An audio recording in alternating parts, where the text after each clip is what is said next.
Alleluia, Alleluia, Alleluia, Alleluia, Alleluia, Alleluia. Whoever loves me will keep my word, says the Lord, and my Father will love him, and we will come to him. Alleluia, Alleluia, Alleluia, Alleluia, Alleluia, Alleluia, Alleluia. The Lord be with you. And with your spirit. A reading from the Holy Gospel according to Matthew. Glory to you, O Lord. When the Pharisees heard that Jesus had silenced the Sadducees, they gathered together, and one of them, a scholar of the law, tested him by asking, "Teacher, which commandment in the law is the greatest?" He said to him, "You shall love the Lord your God with all your heart, with all your soul, and with all your mind. This is the greatest and the first commandment. The second is like it. You shall love your neighbor as yourself. The whole law and the prophets depend on these two commandments." Sisters and brothers, the Gospel of the Lord. Praise to you, Lord Jesus Christ. Kamakailan ay nag-viral ang reklamo ni Vice Ganda sa Philippine Airlines. Ito ay dahil sa kaniyang naging pangit na karanasan pauwi dito sa Pilipinas galing Thailand. Ganito ang sabi niya, "Grabe ka at flypal. Grabing pang-abala at perwisyong dinulot mo sa masaya sanang trip na ito. Bakit kayo ganyan? Ilang beses nyo kaming pinaranas ng overbooking sa puntong di nakasakay ang kasama namin. Ngayon, ako naman ang nawala ng upuan." Mabilis namang nag-reply ang management ng Philippine Airlines sa pamamagitan ng sulat na yan. Hindi tuloy nakaligtas sa mga netizen. May nakapansin. Ang sabi ng isa, pag celebrity talaga, mala-essay ang explanation. Pag regular na tao lang, isang sentence lang. Dagdag pa ng isa, siguro kung di si Vice Ganda ang nagreklamo, dead ma lang sila. Ganun ba talaga? Para lang yan kapag may nalaman tayong namatay na gwapo o maganda. Sabihin natin, "Ay, ang bata pa, namatay na. Gwapo pa naman. Maganda pa naman." Pero 40 na. "Father, bata pa yan." Oo nga, bata pa. Yan tayo eh. Pero kapag 20 anyos lang yung namatay na hindi naman kagandahan o kagwapuhan, ang sinasabi agad ng iba, oras na niyang talaga. Grabe siya. Bakit nga ba ibang pakikitungo natin sa mga may itsura, matalino, magaling, may pera, may impluensya? Pinag-uuna-unahan natin ang pag-aasikaso sa kanila, pinakikitunguhan natin sila ng maganda, at parang hindi tayo napapagod sa pag-istima sa kanila. Pero pag hindi kagwapuhan o kagandahan, nagiging tampulan ng tawanan, ang walang ganong alam, iniisahan, ang hindi ganong magaling, sinisigawan, ang mahirap lang, pinagpapasapasahan, ang walang ganong boses, mas lalong hindi pinakikinggan. Kaya nga nabuo para sa atin yung kasabihang, iba na nga naman yung tinititigan sa tinitingnan lang. Mapalad ka kung isa ka sa mga tinititigan, pero tandaan mong mayroon kang pananagutan sa mga tinitingnan lang. Ang basic dyan ay, huwag mong iparamdam dahil sa iyong yabang na ikay nasa itaas at nasa ibaba lamang sila. Kung ikay nasa itaas, magpasalamat ka sa Diyos. Pero huwag mong iparamdam sa mga nasa ibaba. Nandun lang sila at hanggang dun lang talaga sila at yun ay deserve nila. Igalang mo at maging mabait ka sa mga nasa ibaba. Ayan, long weekend na naman. Kasi mag-ahalalan, mag-uundas pa. Pangkaraniwan pag ganyan, umuwi galing Maynila, ang mga feeling main character sa pelikula sa kanilang pamilya. Yung nag-aaral kasi sa Maynila. Yan, dapat pag uwi, di tutulong. Nakataas lang ang paa, nanonood lang ng Netflix, text lang ng text. Eh, siya yung mayaman sa magkakapatid, sa magpipinsan. Kaya kapag nandyan, nakaw, abala, hindi lamang ang mga kasambahay, kundi pati na mga kamag-anakan. Ano ba gusto mo? Saan mo ba gustong pumunta? Maganda ba ang mood niya? Ikaw ang mag-a-adjust sa kanila. Yung bang pagkausap mo talagang ramdam mo na nandito siya at ikay nandito lang sa baba talaga. Huwag naman sana. Maliwanag ang sinasabi ng Panginoon sa Kawikaan 22:2. Lahat ng tao, mahirap man o mayaman, ay likha ng Diyos. And the rich, the famous, the intelligent, the strong, the good-looking, were not created by God with an extraordinary ingredient, special kind of ingredient. Hindi. Lahat tayo, pare-pareho. Tayo lang mga tao ang nagbigay ng agwat sa isa't isa kung bakit may yaman at mahirap, kung bakit may mahalaga, walang kwenta, kung bakit merong may itsura at walang ganong itsura. And the Lord is telling us to bridge that gap, to lessen, eradicate that gap. Alam naman ng tao na life is not fair. Alam naman nila, tanggap naman nila na nandoon sila sa sitwasyon nila. But again, wag mo nang iparamdam pa na ikay nasa itaas at hanggang doon lamang at nandun lamang sila. Yan ang sinasabi sa ating unang pagbasa. Yan ang sabi sa atin, wag natin silang aapihin sapagkat kapag ang mga yan ay dumaing sa Diyos, sila'y diringgin ng Diyos. Sila'y pagtatanggol ng Diyos. Sila'y kakalingain ng Diyos. Hindi ko nga po malaman kung saan ang galing yung pamanhiin na kapag mayroong isang pinaslang at hindi pa nahuhuli o sumusuko ang mga salarin, maglagay daw ng sisiw sa ibabaw nung kabaong nung namatay para daw makonsensya at sumuko nung pumatay. Yung iba nga talagang sinasama pa yung sisiw sa paglilibing dun sa patay. Totoo, kawawang sisiw. Lalo mang kinalaman. At kawawa rin yung patay. Gusto mong matahimik, sinamahan ka ng sisiw na maingay. But seriously, sino bang makapagpapatunay na tama ito? Sige nga, sigurado ko, maraming kaso na hindi ito nagkatotoo. At kung nagkatotoo man sa iyong sapanta, sige nga, kailan ka nakarinig ng isang salaring sumuka at pagkatapos ay sinabi niyang dahilan, hindi ako matahimik, lagi ako may narinig na sisiw. Walang ganun, Mars. Ang sinasabi niya, hindi ako matahimik dahil sa aking konsensya na babaga. And that is not that little chirping of that little chicken in our mind. That is the little voice of God in our hearts. Kahit nga manok ang ilagay mo sa ibabaw ng kabaong, nakaw, samahan mo pa ng kasambahay mo, kasama mo sa buhay na bungangera, lumayo ka lang, hindi marinig yan.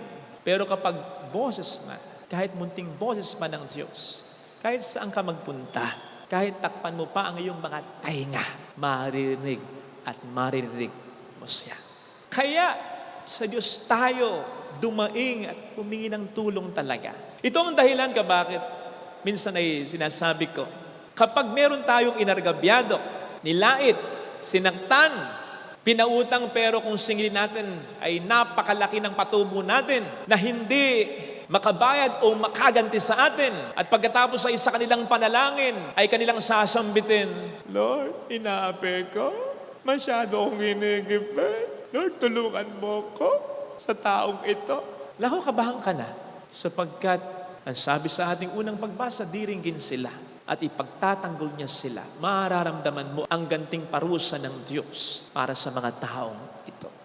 On the other hand, kapag ikaw naman o tayo naman ay may tinulungan na malaking tulong ang binigay natin, tapos yung tao ay hiyang-hiya sa atin, touch na ginawa natin, hindi makabayad, hindi makaganti, at sa kanilang panalangin ay kanilang sasambitin, Lord, salamat po ang buti-buti mo. Pinadala mo sa akin ang taong ito. Ikaw na po sanang bahalang gumanti sa kanya. Ay napakapalad mo sapagkat mararamdaman mo ang ganting pagkapala ng Diyos sa ngalan ng mga taong ito. Maliwanag ang sinasabi sa Proverbs o Kawikaan 19:17. Ang sabi doon ay kapag tayo nahabag sa ating kapwa, pinauutang natin ng Diyos at babayaran ng Diyos ang ating kabutihang loob. Biruin mo yun. Kapag tayo gumagawa ng mabuti sa kapwa, nagdadalang habag, lalong-lalo na sa mga kahabag-habag, pinapautang daw natin ang Diyos at babayaran tayo ng Diyos. Kapag naman ng Diyos ang nagbayad, hindi according sa currency natin, kundi sa currency niya, sa currency ng langit. Hindi according sa kagandahang loob natin, kundi according sa kagandahang loob niya. Kaya totoo yung sinasabi niya. Ang ibinigay natin, ibabalik niya, siksik liglig at umaapaw pa. Marami sa inyo ang nag-iisip at naniniwala na kaya tayo nakapagpatayo ng mabilis ng simbahan dahil marami kayong tumutulong. Tama po yun, pero kulang. Kasi hindi lamang po tayo pakabig. Tayo rin ay nagpapautang. Father, papautang? Teka lang. Kung i-check po ninyo yung finance natin, naka-audit naman yan. Napapansin po ninyo na may mga perang lumalabas. Mula nung panahon ng pandemya, yung pagbibigay natin ng ayuda, community pantry, sa pagbibigay natin ng relief goods sa mga nasalanta ng bagyo, sa mga pagbibigay natin ng tulong, halimbawa sa mga namatayan. Marami pong mga mahirap sa ating nasasakupan. Sa pagbibigay natin ng tulong pinansyal sa mga karapat-dapat na mag-aaral, sa pagbibigay natin ng pampaospital, sa pag-aabuloy sa mga namatayan, sa pagbibigay minsan ng pampalibing, hanggang sa pagpapagawa natin ng isang kapilya na nasisira na, etc. Hindi ko sinabi sa inyo kasi baka isipin ninyo, tayo nangangailangan ng tulong Bakit tayo tumutulong? But that's exactly my point. Naramdaman po ba ninyo na kinailangan natin ng tulong? Na-pressure po ba kayo sa pagpapatayo ng simbahan na ito? Humingi po ba ako sa inyo? Kapag nagsasalita po ba ako tungkol sa pagpapagawa, sinasabi ko, ito kailangan natin, ganito presyo, yung mga nakalagay dyan, hindi nyo alam ang presyo, pero alam nyo, may presyo. I mean, na-pressure ba kayo at one point na naisip ninyo na baka hindi natin maituloy ito?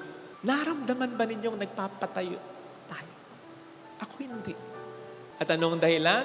Dahil tayo nagpautang. Nagpautang tayo sa Diyos. Kahit na marami pa tayong dapat na ipatapos.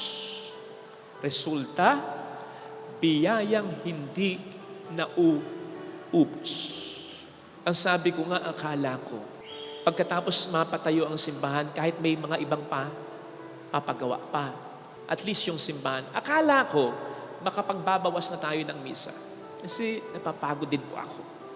Dahil yung mga mananampalataya dito na sakop ng ating parokya, isang misa lang to Covered na lahat. Actually, yung 6 na misa, hindi pa kasama ito. Yung 5 doon, iba't ibang mga parokya na yun Sabi ko, kaya sila nandito, tumutulong silang magpatayo ng simbahan sa kanilang makakayanan. Linggo-linggo po.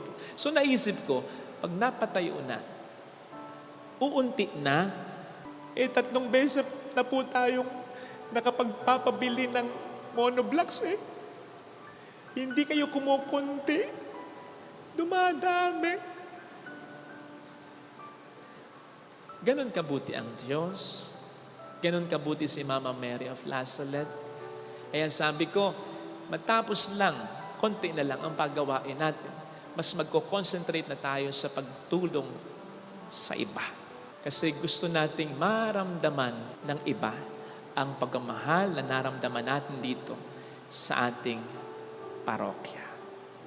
Yun ang pagmamahal. Una, yung tumulong ka. Hindi mula sa yung sobra.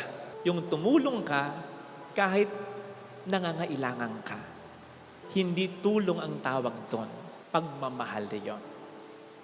Kapag tinutulungan ka ng kapatid mo kahit kailangan din niya ng pera, kapag tinutulungan ka ng magulang mo kahit kailangan din niya ng tulong, kapag tinutulungan ka ng asawa mo, ng kaibigan mo, kahit may problema din siya, Hindi tulong ang tawag doon, pagmamahal yon. Ikalawa, ganun lang talaga ang pagmamahal, di ba? Sabi nga sa 1 John 4:10, ang sabi ay, not that we loved God, but that He loved us. Hindi dahil sa minahal natin ng Diyos, kundi dahil sa minahal tayo ng Diyos. Doon natin maipapasok at mas masusunod yung commandment ng Panginoon sa atin, na mahalin natin ang kapwa natin. Don't you realize? Inuna niya ang pagmamahal sa Diyos. Pero hindi ito so much about pagmamahal natin sa Diyos na kulang, kundi pagmamahal sa atin ng Diyos na sukdulan. Yun ang magiging dahilan para makapagmahal din tayo sa iba, kahit tayo rin ay nangangailangan ng pagmamahal. Kasi ang paghuhugutan natin ng pagmamahal ay ang pagmamahal ng Diyos sa atin noon at kailanman. Hindi tayo makapagpapatawad kung hindi natin ma-appreciate tayo ay pinatawad. Hindi tayo makapagbibigay kung hindi natin ma-appreciate tayo ay binibigyan ng Diyos. At hindi tayo tunay na makapagmamahal kung hindi natin ma-appreciate na tayo ay tunay niyang minamahal. Ito sana ang hilingin nating biyaya sa ating banal na pagdiriwang. Ilagay natin ang ating kanang kamay sa tapat ng ating puso.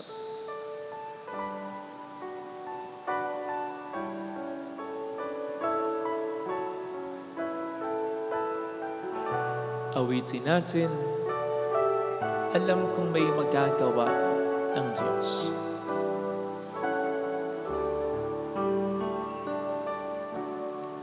Alam kong May magagawa makapangyarihan siya. ang Alam kong may magagawa ang Diyos. Alam kong may magagawa Walang imposible sa Kanya. ang Diyos. Kung ako'y magtatapat, Kung ako'y magtatapat sa Kanya'y maglilingkod. sa Kanya'y maglilingkod, Alam kong may magagawa ang kung Diyos. may magagawa ang Diyos. Alam kong di rin kinang Diyos ang samul ko, Alam kong di sapagkat mahal ka. ringgin ang Diyos ang samo ko. Alam kong di rin kinang Diyos ang samul ko, Alam kong di ringgin ang Diyos sapagkat alam ang niya ang samo ko. pinagdaraanan ko. Kung ako'y magtatapat, Kung ako'y magtatapat sa Kanya'y maglilingkod. sa Kanya'y maglilingkod. Alam kong di rin kinang Diyos ang samul ko.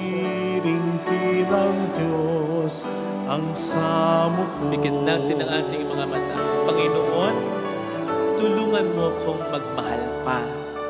Tulungan mo akong magbigay pa, umunawa pa, magpasensya pa, magpatawad pa. Bakit may pa? Kasi ako'y nagmahal na, nagbigay na, nagpatawad na, umunawa na. Kaya lang, kulang pa. Kailangan ko pang magpatawad, umunawa, magsakripisyo, pero minsan parang wala na akong ibibigay pa. Nahihirapan na ako, nasasaktan din naman ako, naghahanap din naman ako. Pero kung ito ay makukuha ko sa iyo, kung mararamdaman ko lang ang pagmamahal mo, may ibibigay at may ibibigay pa ako. Lord, help me. Hallelujah. Palakasin mo ang loob ko. Hallelujah. Hallelujah. Siya ay muling mabalik sa gabayan ko. Ay muling Pagpalain mo ako. babalik Patatagin sa mo ang loob ko. atin. Hallelujah. Hallelujah. Panggalingin mo ako. Pakialis mo ang galit ko. Ang tampo ko, ang hinanakit ko. Babalik ang Panginoon upang tayo ay tapat siya sa Kanya. Pangako sa akin. Sabihin mo sa sarili, mayroong magandang mangyayari sa akin. Higit pa sa inaasa. Sapagkat mahal ka ng Diyos, mahal ka. Kung lalapit ka kay Jesus,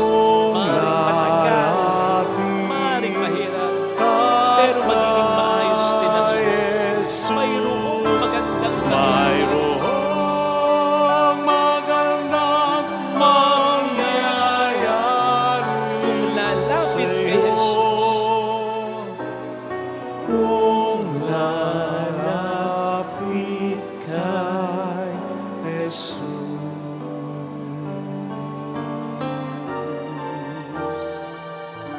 Glory to the Father, and to the Son, and to the Holy Spirit. As it was in the beginning, is now, and will be forever. Amen.